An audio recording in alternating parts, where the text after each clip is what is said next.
Hello, it's now been 2 months since my fusion. I'm a little bit of a change of venue here.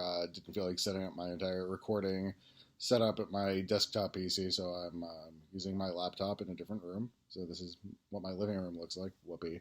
Um, so yeah, it's been 2 months since the surgery. I'm now officially cleared to not wear the collar at all. The hard collar gone. I was actually explicitly told just please stop wearing it because you're going to start hurting yourself at some point. You know, neck muscles are going to get weak and everything. Um, so I'm instructed now to wear my soft collar for driving and for sleeping, just because I tend to toss and turn my sleep a little bit. So just to keep everything nice and stable. I can lift up to 15 to 20 pounds now. Ooh. But I'm still not really allowed to like do any sort of like strenuous lifting, like no weightlifting at the gym or anything. You can see my scar here is scarry, right? Little little mark there. It's not quite so bumpy anymore, and it's fading nicely. So physically speaking, like I'm obviously over the main surgical aspects of having had my spine fused. Like I can turn my head like gently. I can use my head gently. I'm not like cranking my head around left and right like rapidly or anything. But as long as I'm careful, like no particular discomfort or anything from it. So, like, physically speaking, surgically speaking, I'm basically recovered at this point. They did some x-rays yesterday, just checked all the hardware in my neck. Everything is still where it's supposed to be. And that, from my understanding, that's how they can tell whether it's fusing properly or not. Basically, like, they don't see the bone forming, but as long as the hardware is in place, the vertebrae are still aligned properly, chances are it's all fusing properly, because otherwise they would start to see things like getting out of alignment or collapsing down or things like that. So I still have another month until I'm officially cleared as like fully fused and a normal human being again. But like in terms of the like day to day symptom wise from pre-surgery, I would say that I'm recovering, right?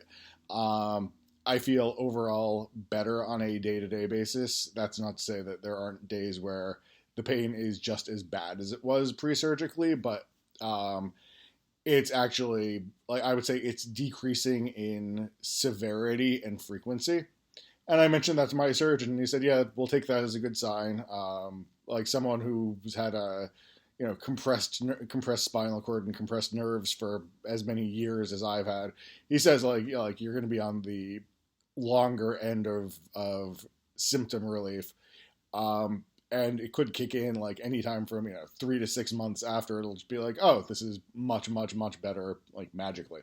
So I have another month or so before I'm at the 3 month mark. And my next follow up with the surgeon is at 6 weeks from now. So toward the end of January.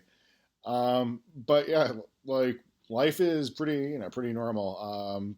Obviously, like still being restricted in lifting is a little bit of a pain, but yeah, just in terms of like here on the East Coast, it's snowing a little bit today, and I'm like, it's a good thing it's not snowing a lot, because otherwise I would have to operate my snowblower, which, believe it or not, weighs significantly more than 15 pounds.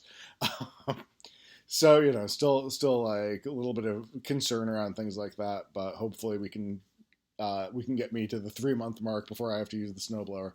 Um, excuse me. Because of course, in addition to recovering from surgery, wife and I got COVID last week. Not badly or anything. We recovered pretty quickly, but we actually made it all the way through the pandemic from 2020 up through present day without having had a symptomatic infection that we know of. Like, and we both finally got our first go around with COVID. Not terrible, but I'm still there's a little bit of a cough left over and everything. Meanwhile, like my paranoid brain was thinking to myself while I'm on COVID, oh God, if I need to go to the hospital and get steroids are going to interfere with fusion. And it's dude, calm down. Like you're a far away from needing steroids for breathing problems from COVID. So that was just a little bit of silly paranoia on my part. But yeah, that's how I roll. Um, but yeah, so for anyone who's coming up on a fusion, like you can go back and see how this has evolved. Not a particularly arduous journey for me. Um, there have been elements that have sucked for sure. I actually kind of miss the neck brace, believe it or not, now that I'm not wearing it, because my neck is so deconditioned, all of my neck muscles and everything, like I start to get pain in my neck and my shoulders just from supporting the weight of my own dumb head, because I'm just so used to being able to like just put my chin down and let something else support my head. Like that's gonna take some getting used to, I think, some recovery. Um, in fact, like my arm, my hand, like hurts a bunch today, and I'm actually wondering if maybe it's because my neck is just so like deconditioned now that excuse me, it's making things flare up a bit. Um, but yeah, I'm still wearing the bone stimulator. Fascinating thing about the bone stimulator, and this is like completely aside, um, the way the bone stimulators work is they give it to you to keep, and they come pre-programmed with a certain number of treatments, like 90 or 100 treatments, because the FDA won't let them reuse a medical device like that. So even though these things, it's like they said it costs like 4 or 5 grand, um, it's now mine to keep until it runs out of treatments. At which point in time it becomes garbage. Just interesting. I was actually, of course, being the techie guy I am, I was looking it up on the internet. I found an iFixit teardown of one of them where someone was trying to like hack it and extend its life and put more treatments on. But apparently they're designed so like the second you start to even try and tinker with it, it just bricks and becomes completely inoperative. Which, hey, it's a good money making thing for OrthoFix, that's the company that makes it, because they don't have to design it to be like durable or anything, because it's only gonna it's only going to need to run for 100 or so times before it's just a big pile of trash. So like probably pretty good for them from the cost of manufacturing. Like make it cheap, sell it for 5 grand to doctors' offices. Man, that's a good racket. Should get in on that. But yeah, so that's the technical portion of today's conversation. But yeah, I mean, it's pretty much, life is standard now. Like going to the gym for some cardio this afternoon for the first time since COVID knocked us out. We haven't been for like 2 weeks now. But just keeping things going, and really hoping for that big relief to kick in. Like I still have the days where my arm hurts, my shoulder hurts, my hand is numb, or just cold and numb-ish. Um, but really, like, it is getting a lot better. Just the fact that, like my surgeon even said, like, you're a young guy, and like I would be just as impatient as you would be in the situation. Like, you feel good, you want the symptoms to go away, you want to feel like the surgery was worth it, and for what it's worth, I do think the surgery was worth it, because I know that I've arrested progression of symptoms. So even if I never get any better from where I am right now today, at least I know it's not going to get worse, which is, it's a small comfort on a day where you're in pain, but in the grand scheme of things, it's a good feeling. Like it's like, I know it's not going to get worse. I know as like the worst it's been is the worst it's going to get.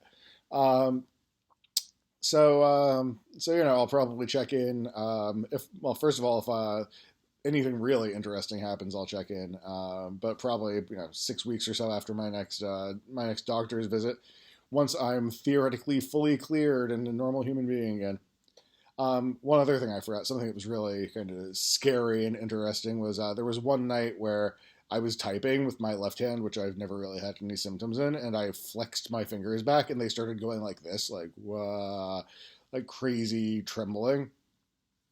And like every time I flexed my wrist back and like tried to move my fingers, they would just start trembling uncontrollably. It was wild, and that lasted for like a couple of hours and then stopped.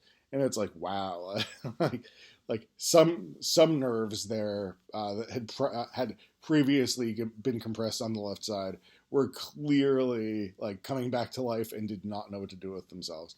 But that hasn't happened since then. My hand's steady and stable, like no problem there.